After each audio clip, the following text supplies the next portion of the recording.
जय हिंद दोस्तों, स्वागत है आपका हमारी इस YouTube चैनल में। दोस्तों आज है 12 मई और 12 मई के फर्स्ट शिफ्ट का एग्जाम समाप्त हो चुका है और मैक्सिमम रियल क्वेश्चन भी मिल चुके हैं। तो आज के इस वीडियो में एसएससी एमटीएस के 12 मई के फर्स्ट शिफ्ट का एग्जाम का एनालिसिस करेंगे। तो दोस्तों वीडियो को पूरा जरूर देखिएगा और वीडियो पसंद आए दोस्तों तो एक लाइक जरूर कर दीजिएगा। चैनल पर नए होंगे तो चैनल को जरूर सब्सक्राइब कर लीजिएगा। तो चलिए दोस्तों वीडियो को शुरू करते हैं। पहला जो आज का प्रश्न पूछा था कि अल्लाह रखा खान का संबंध किस वाद्य यंत्र से है, तो देखिए इसका आंसर हो जाएगा तबला। आपको बता दें कि उस्ताद अल्लाह रखा कुरैशी जम्मू कश्मीर के रहने वाले एक भारतीय तबला वादक थे और वे सितार वादक पंडित रविशंकर के नित्य उपवादक थे। उन्हें 1977 में पद्मश्री पुरस्कार से सम्मानित किया गया है। यहाँ पे दोस्तों मैंने कुछ वाद्य यंत्र लिए हुए हैं जिसके प्रमुख संगीतकार हैं, जो कि आपके आगामी एग्जाम के लिए बहुत ही इंपॉर्टेंट है। 1 से 2 क्वेश्चन डेली पूछ रहा है।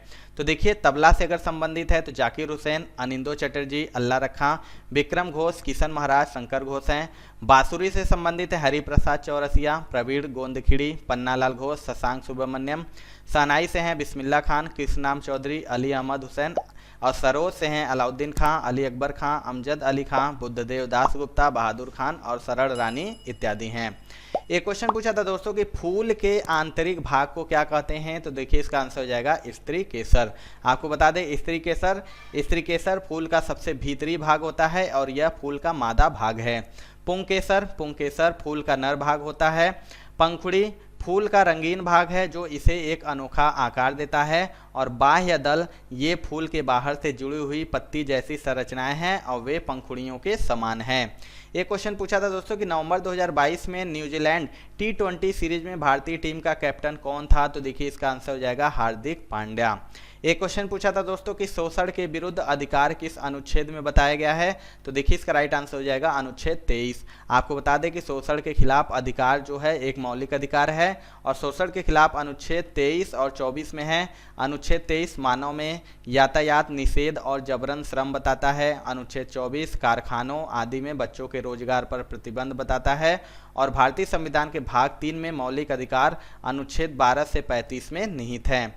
एक क्वेश्चन पूछा था कि केरल का नववर्ष किस नाम से जाना जाता है, तो देखिए आंसर हो जाएगा विशु। विशु जो कि केरल के लोगों के लिए नए साल की शुरुआत का प्रतीक है और यह त्यौहार मलयालम कैलेंडर के मेदाम में बहुत धूमधाम से मनाया जाता है। त्यौहार का सबसे महत्वपूर्ण हिस्सा विशु कड़ी है और केरल के अलावा यह त्यौहार पड़ोसी क्षेत्रों जैसे मैंगलोर, तुलुनाडु और उडुपी में भी मनाया जाता है। विशु को आतिशबाजी और प्रकाश का त्यौहार भी कहा जाता है क्योंकि उत्सव में पटाखे फोड़ना शामिल है। कहा जाता है कि कृष्ण ने विशु के दिन राक्षस नरकासुर का वध किया था।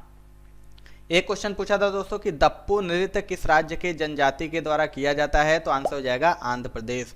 दप्पू नृत्यम आंध्र प्रदेश में महत्वपूर्ण और लोकप्रिय नृत्य रूपों में से एक है और इस नृत्य रूप ने अपना नाम एक साधारण ताल वाद्य यंत्र द्वारा उत्पन्न ध्वनि से अर्जित किया है, एक तंबूरा जैसा ड्रम जिसे दप्पू कहा जाता है।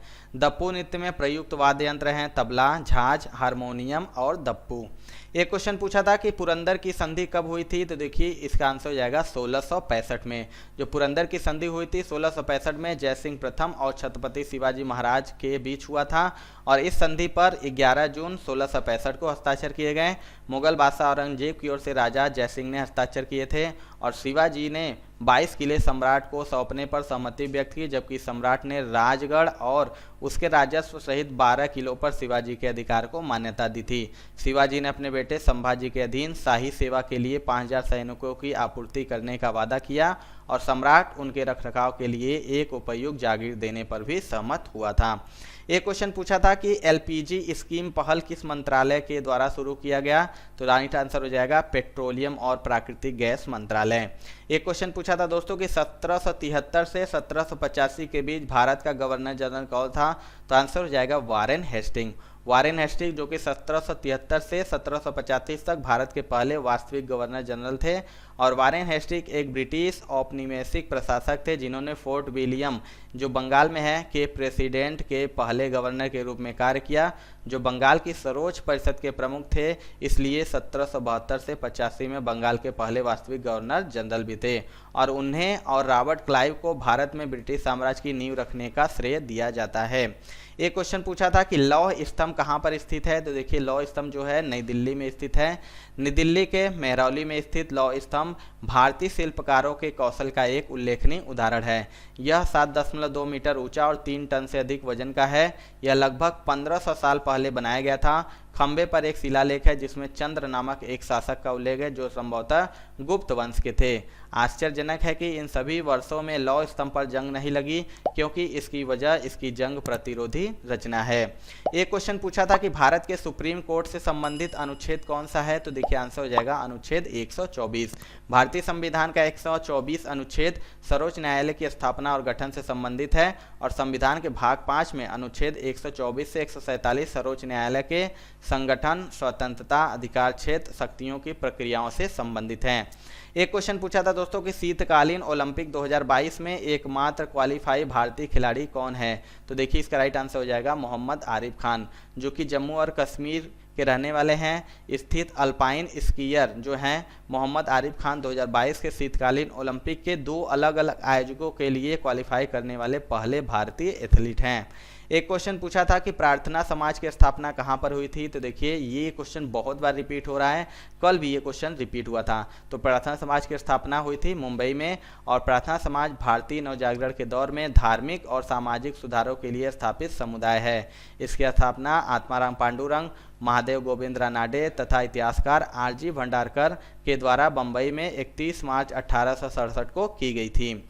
एक क्वेश्चन पूछा था दोस्तों कि ओजोन परत किस मंडल में पाया जाता है, तो याद रखिएगा समताप मंडल।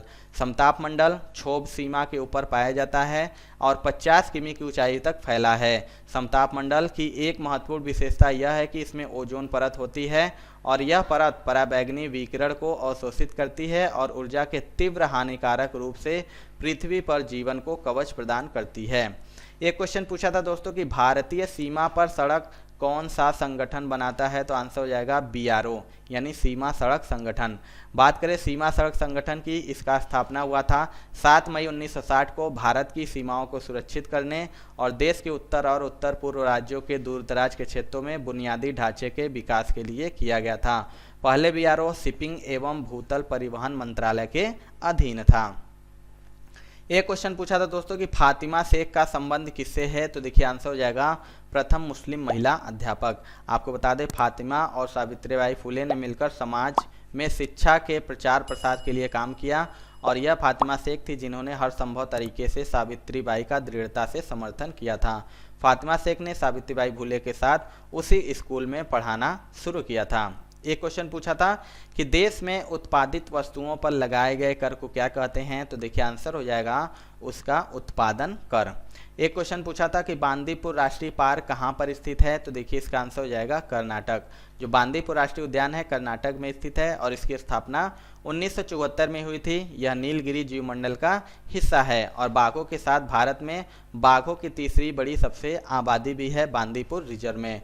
यह 3 अन्य राष्ट्रीय उद्यानों जैसे नागरहोल राष्ट्रीय उद्यान, वायनाड राष्ट्रीय उद्यान और मधुमलाई राष्ट्रीय उद्यान के साथ अपनी सीमा साझा करता है। बात करें कर्नाटक के अन्य महत्वपूर्ण राष्ट्रीय उद्यान के बारे में, तो अंसी राष्ट्रीय उद्यान, बन्नेरघट्टा राष्ट्रीय उद्यान, कुद्रेमुख राष्ट्रीय उद्यान और नागरहोल राष्ट्रीय उद्यान। यहाँ पे दोस्तों मैंने कुछ राज्यों के इंपॉर्टेंट राष्ट्रीय उद्यान लिए हुए हैं जो कि आपके आगामी एग्जाम के लिए बहुत ही इंपॉर्टेंट है। बात करते हैं तमिलनाडु की, तो मधुमलाई राष्ट्रीय उद्यान, गिंडी नेशनल पार्क, इंदिरा गांधी वन्यजीव अभ्यारण्य और राष्ट्रीय उद्यान, मन्नार की खाड़ी समुद्री राष्ट्रीय उद्यान तमिलनाडु के फेमस राष्ट्रीय उद्यान है।